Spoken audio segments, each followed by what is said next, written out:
आज की कहानी का विषय है भगीरथ द्वारा किस प्रकार से गंगा जी को पृथ्वी पर लाया गया। इसी के बारे में हम आपको बताने वाले हैं।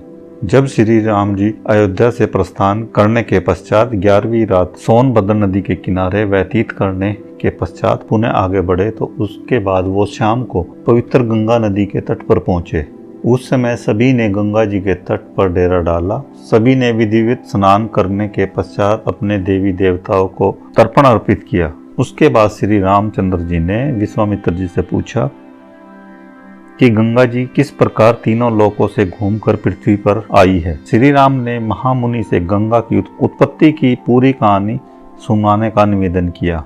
इस पर महामुनि विश्वामित्र जी ने गंगा की उत्पत्ति तथा संवर्धन की आकर्षक कहानी को अत्यंत रोचक ढंग से सुनाया। ऋषि विश्वामित्र ने बताया कि श्री राम के सूर्यवंशी पूर्वज राजा सागर से लेकर तथा भगीरथ तक ने गंगा के रूप में भगीरथी के जल को प्रभावित करने के भरसक प्रयास किए थे, जिससे कि पूर्व भारत के लोग सूखे से और पश्चिमी भारत के लोग बाढ़ के प्रकोप बचाए जा सके। सूर्यवंश के 40वें शासक राजा सागर ने अश्वमेध यज्ञ का प्रारंभ किया। यज्ञ संबंधित अश्व के लौटने के बाद ही अश्वमेध यज्ञ का समापन किया जा सकता था। यज्ञ के अश्व को आधुनिक समय के बंगाल में गंगा सागर में कपिल मुनि के आश्रम में छिपाया गया था। यज्ञ के अश्व का पता लगाने के लिए राजा सागर ने अपने 60,000 सैनिकों को एक एक योजन भूमि बांटकर पूरी पृथ्वी को रसताल अर्थात समुद्र तक खोदने का आदेश दिया। महाराजा सागर की आज्ञा को पाकर वे सभी पृथ्वी की निरंतर खुदाई करते हुए सागर की ओर बढ़ने लगे। इतनी कठोर खुदाई करने के पश्चात उन्होंने कपिल मुनि के आश्रम के समीप अश्व को चरते हुए देखा।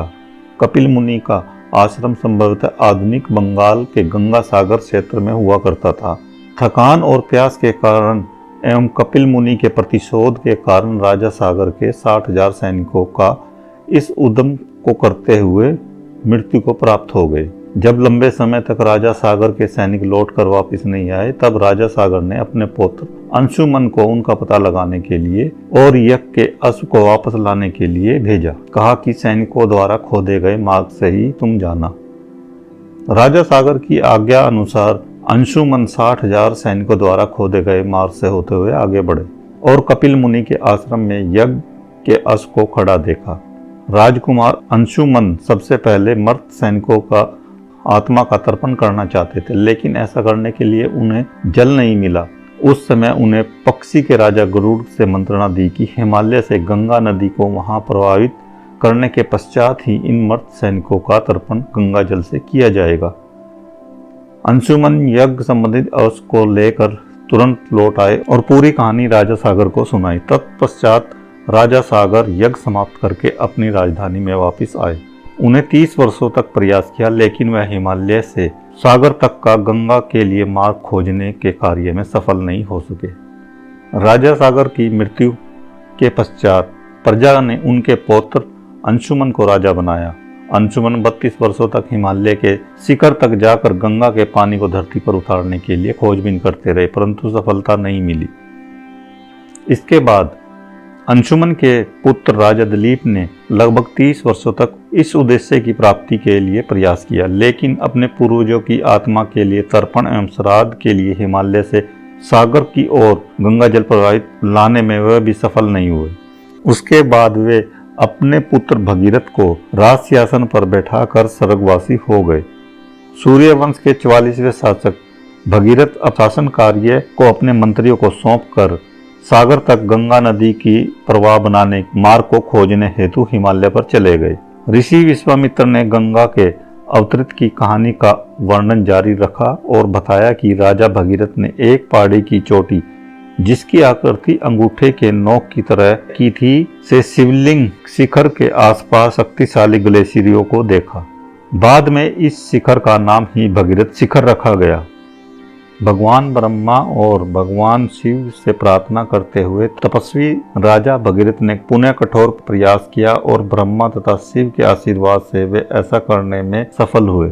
उन्होंने देखा कि गंगा के ग्लेशियर शिवलिंग पहाड़ी के गगनचुंबी चोटी से निकलकर शिवलिंग पहाड़ियों के सर्पाकार ग्लेशियरों और गोमुख ग्लेशियर से होकर घूम रहे थे, जो भगवान विष्णु की उलझी जटाओं जैसे प्रतीत हो रहे थे। यदि हम महर्षि वाल्मीकि की अद्भुत तुलनात्मक क्षमताओं को समझते हुए इसका सार्थक और वास्तविक अर्थ निकालें तो यहाँ पर हेमवती ज्येष्ठा शब्द को गंगा के लिए प्रयोग किया गया है और शिव के मस्तक शब्द का प्रयोग शिवलिंग की चोटी के लिए किया गया है। जटामंडल का संबंध सर्पाकार ग्लेशियरों से किया है। पावन पवित्र गंगा स्वर्ग जैसी ऊंची शिवलिंग की पहाड़ियों से सर्पाकार ग्लेशियरों पर अत्यधिक बल से अवतरित हुई और इसके बाद पृथ्वी पर प्रवाहित होने का मार्ग न मिल पाने के कारण बहुत लंबे समय तक ग्लेशियर में घूमती रही। प्रारंभिक काल में भगीरथ ने निराशा का अनुभव किया क्योंकि गंगा पृथ्वी पर जाने वाले मार्ग पर प्रवाहित नहीं हो रही थी। परिणाम स्वरूप राजा भगीरथ निराश थे क्योंकि वे अपने पूर्वज राजा सागर के आदेशों पर गंगा के लिए मार्ग खोदते हुए अपने प्राणों से हाथ धो बैठे 60,000 सैनिकों को श्रद्धांजलि नहीं दे पा रहे थे।